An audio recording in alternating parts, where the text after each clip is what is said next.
Hi everyone, and welcome to Spill the Tae, Have Your Say. I'm your host Ryan, And I'm Hannah. and today we'll talk about eating disorders and healthy eating. So Hannah, can you tell us what a healthy diet looks like? So we've actually got a wee Eat Well guide with us.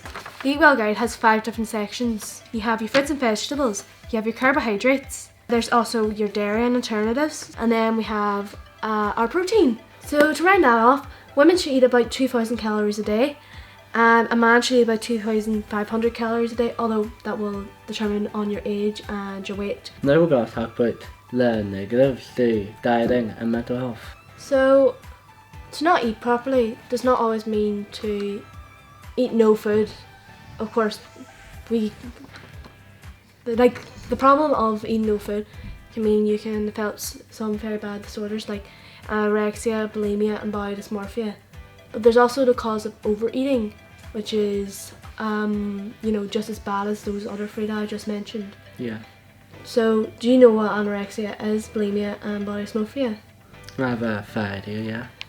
So for anyone that doesn't know, anorexia, for example, you would starve yourself, you would eat less, you would exercise a lot, keep yourself as thin as you can. And with that there, it can cause you to feel very low, your body won't work properly, and it's very important that you do eat. Yeah. So, and then bulimia is whenever you enjoy the taste of food, so you eat the food, but at a later date you'll start to feel guilty and you throw up all that food that you've ate, you'll make yourself sick. So now to tell us a wee bit more, we have Gwen Doherty to tell us about her experience with eating disorders. Today we're here with Gwen. How are you, Gwen? I'm very good, thank you. How are you? So Gwen, would you mind to tell us a bit about yourself? Yeah, my name is Gwen. I'm 36. I'm pretty old. I'm a circus facilitator. I teach aerial hoop and hula hooping. I do art classes and local clubs as well, like chess clubs and maths clubs and things like that there. Basically anything nerdy. So Gwen, today we're here to talk to you about healthy eating and eating disorders. Would you mind if we ask you a few questions about it? Absolutely not, please do. So I had anorexia nervosa. I started my illness, I suppose, when I was about 15, and I nurtured it and let it grow for about 13 years. So it was a long career, I suppose, I had with anorexia. And restriction as well, which would have been what I did a lot with my eating habits. So basically within anorexia, what I would have been was a punisher restrictor. So anytime that I felt emotionally stressed out or mentally stressed out or just felt bad about anything, I would stop eating for a day or for a few days. And basically the feeling of hunger would have taken over any sort of emotional or mental distress that I was feeling. And for a long period of time, I preferred that, and I had great control over it, and it felt like I was managing my eating disorder for many, many years. And because of that as well, I didn't actually feel that I was anorexic because it wasn't 24/7 all the time, It was periods, and there'd be good periods, and there would be bad periods. But over time, probably by the time I was around 24, 25, it had more control over me than I had over it, and there was more periods of restriction and starvation than there was with healthy eating, and that was just leading me onto a spiral. And I guess in terms of that as well, like my end goal wasn't really to survive it either, like if I'd had been end game for me at that stage, I was okay with that. But then I got this overwhelming sense of, oh no, what am I doing? Oh no. And I wanted to fix it. So I ended up going to rehab. I was about 27, I think, when I went into rehab, and it was just for 6 weeks, but it was honestly the best decision I've ever made.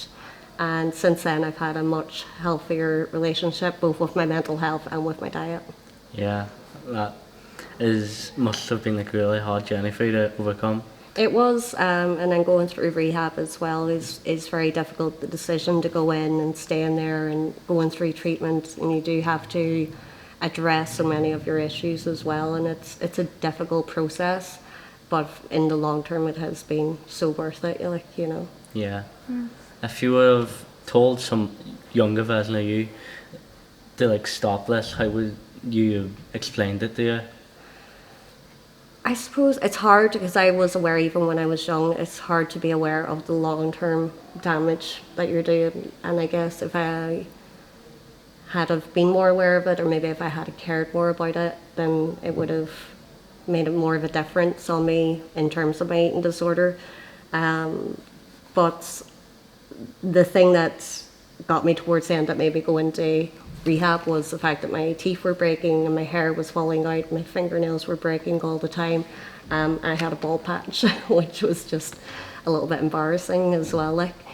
So, you know, like physically I could see the damage that it was doing. I had stopped having periods as well because I had damaged my reproductive system, and unfortunately that never recovered, you know. So from starting it at such a young age, when I was 15, before my body had fully developed, I ended up damaging my body long term.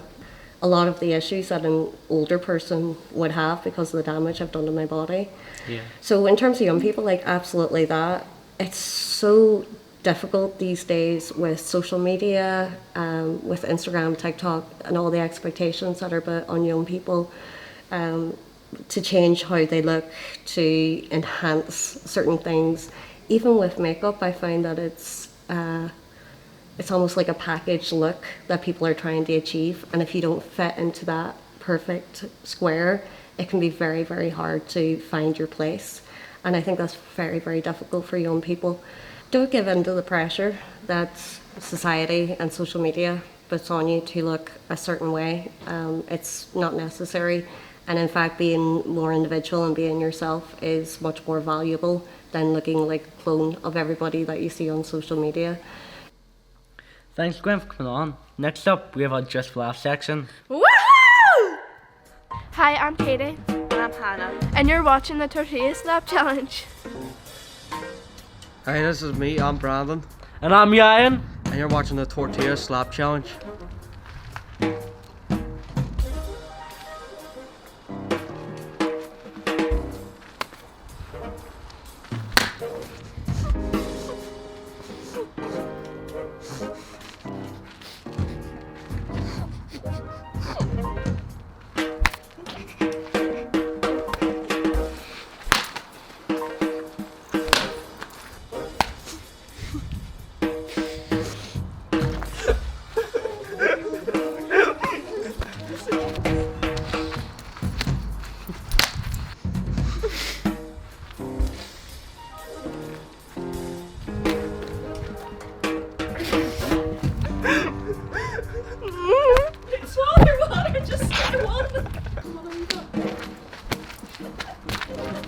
Jeez!